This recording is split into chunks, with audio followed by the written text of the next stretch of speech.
ciao ragazze, et bienvenue dans ce nouveau décor, j'ai nommé le canapé, que vous retrouverez à chaque émission de Cultura al Dente. Et aujourd'hui, quelle pièce vous avez choisie les amis? Sérieusement, très déprimant. Acteur à la gloire passée qu'il noie dans l'alcool. Hein? Ex-religieuse, reconvertie en droguée. Yep, found a vein. Fils aîné alcoolique et débauché par-dessus le marché. Whatever. Et Benjamin à l'article de la mort. Wow! Une minute là. Ici, c'est Cultura al Dente et pas la Casa di Tossicodipendente, wow! Et pourtant, c'est bien ce qui est au programme aujourd'hui puisque nous allons parler du mélodrame familial Long voyage du jour à la nuit, en anglais Long Day's Journey into Night, du dramaturge Eugene O'Neill, où une famille se déchire dans le brouillard irlandais des rêves perdus et des espoirs déçus. Générique!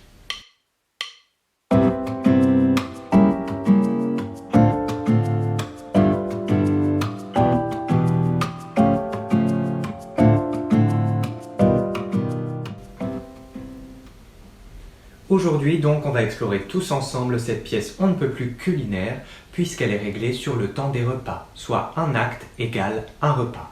Le petit déjeuner, le dîner et le digestif d'après-dîner. L'émission d'aujourd'hui va donc se décliner selon cette logique en 4 actes et puisqu'on ne voit jamais vraiment les personnages manger, j'ai opté pour un régime sec. Honorant ainsi la condition et l'état misérable du petit dernier Edmund, qui a contracté la tuberculose, je vous propose donc un menu frugal composé d'une pomme, pas de skippy, d'un mélange de fruits secs, d'une tranche de pain que je beurrerai et d'un yaourt. Soit un aliment pour chaque acte. Mais sans plus tarder, qu'est-ce qui se cache derrière ce superbe titre « Long voyage du jour à la nuit » À l'origine était la pomme.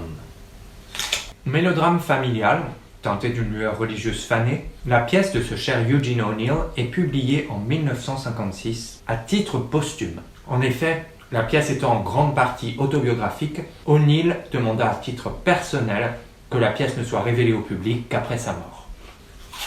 Écrite en 1940, cette pièce en 4 actes est dédiée à sa femme Carlotta pour fêter leur 12e anniversaire de mariage. Le court mot d'introduction qu'O'Neill lui dédie annonce bien la couleur de cette pièce ourdie de vieux chagrins, écrite avec du sang et des larmes. Wow!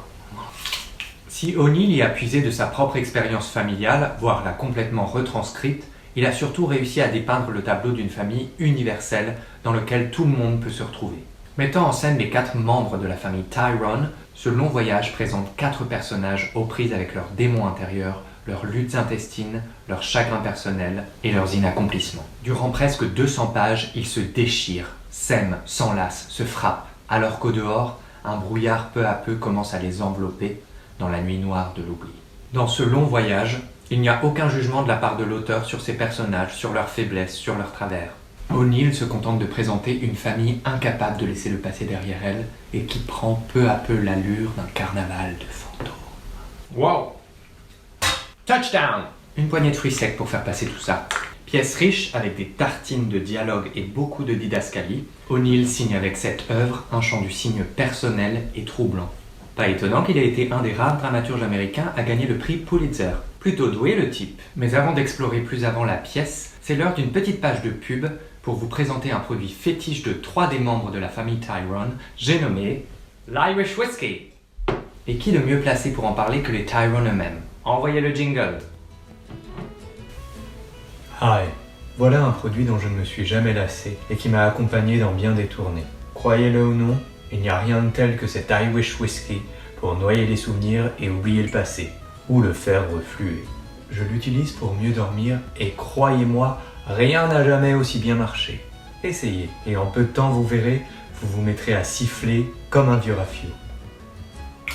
Je confirme, pas mieux pour s'encanailler et passer la nuit dans les bras des prostituées. Avec l'Irish Whiskey, la langue se délie, vous sortez tout un tas de conneries, et c'est parti pour une nuit de folie! Wouh! Essayez et vous verrez bientôt, comme moi, vous pourrez plus vous en passer. Allez, dernière petite goutte de bon vieux chaos. Souvent imité mais jamais égalé, c'est le remède le moins recommandé par les médecins en cas de tuberculose, mais celui que j'ai le plus consommé. Goûtez un peu, un petit coup de temps en temps, ça ne fait pas de mal. Irish Whiskey. Or you need to spend your night dizzy going on about each one of your memory. Moi, je l'utilise en intra. C'est extra, avec un petit ingrédient secret. Nothing beats it. Trust me. Try it and see for yourself. Eh ben, tu parles d'une famille, toi?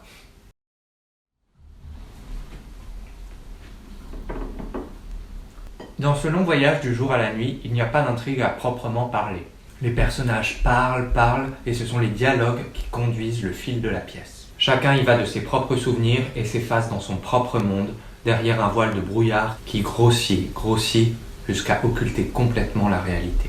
C'est notamment le cas chez la mère, Mary, ancienne morphinomane, qui va rechuter. Mary vit dans le déni complet, et elle ne fait référence à sa prise de drogue qu'en termes clairs et sans filtre, seulement à la fin de l'acte 3, soit à plus de la moitié de la pièce.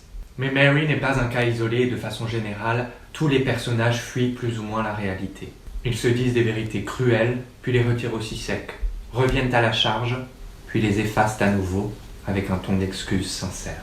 Ce système de répétition dans le langage et dans les monologues participe à une boucle sans fin de ressassement qui amène un peu plus la chape de la nuit et le brouillard menaçant. Et c'est sur ce dernier que je veux m'attarder, parce qu'on peut voir le brouillard physique comme une métaphore du nuage sombre et de la brume de souvenirs et regrets qui emprisonnent les personnages, les transformant en fantômes pour eux-mêmes. Le brouillard apparaît d'ailleurs progressivement au fur et à mesure que le jour disparaît et que les personnages s'enfoncent de plus en plus dans leurs travers et mauvaises habitudes. Mais l'alcool finit par délier les langues et peu à peu, chacun et chacune confie ce qu'il a sur le cœur, offrant ainsi de très belles scènes intimistes et donnant à voir une touchante tendresse fraternelle entre Jamie et Edmund, ou encore une compréhension mutuelle et affectueuse entre Edmund et son père. Et c'est sur Edmund que je vais me pencher un peu plus, puisqu'il est la représentation de Eugene O'Neill.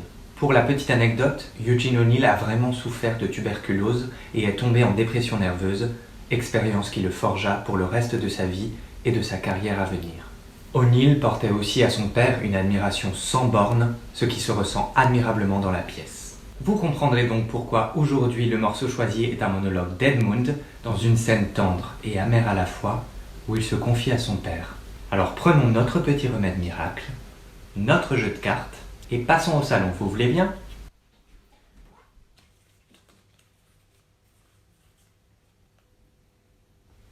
Bon Dieu, papa, depuis que je suis parti en mer, que j'ai vécu sans rien devoir à personne, que j'ai appris ce que c'est, que de trimer pour un salaire de misère, couché sur des bancs faute d'endroit où dormir, j'ai essayé de me montrer juste avec toi.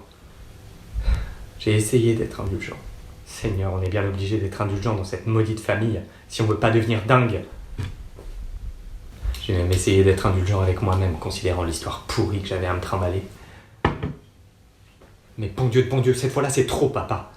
Ce que t'as fait, là, ce coup, ça me donne envie de vomir. Mais n'y pensons plus. Tu viens de partager avec moi quelques grands moments de tes souvenirs. À mon tour, à présent, de t'en donner quelques-uns. Tu veux que je te dise ? Ils ont tous à voir avec la mer. J'étais à bord du Squarehead, un navire faisant route vers Buenos Aires. J'étais couché sur le beaupré, tourné vers la poupe, avec l'eau qui bouillonnait et qui se changeait en écume en dessous de moi. Je me suis senti ivre de cette beauté, de ce rythme dansant. Et pendant un temps, c'est comme si je m'étais perdu moi-même. J'avais vraiment perdu la vie. Devenir le soleil, le sable chaud, les algues vertes accrochées aux rochers, allant et venant avec le flux et reflux, comme la vision de béatitude d'un saint, comme si on avait levé le voile sur les apparences et qu'une main invisible tirait le fil. Puis la main laisse retomber le voile lentement, et alors tu te retrouves seul, à nouveau dans le brouillard, marchant vers nulle part et trébuchant sans raison.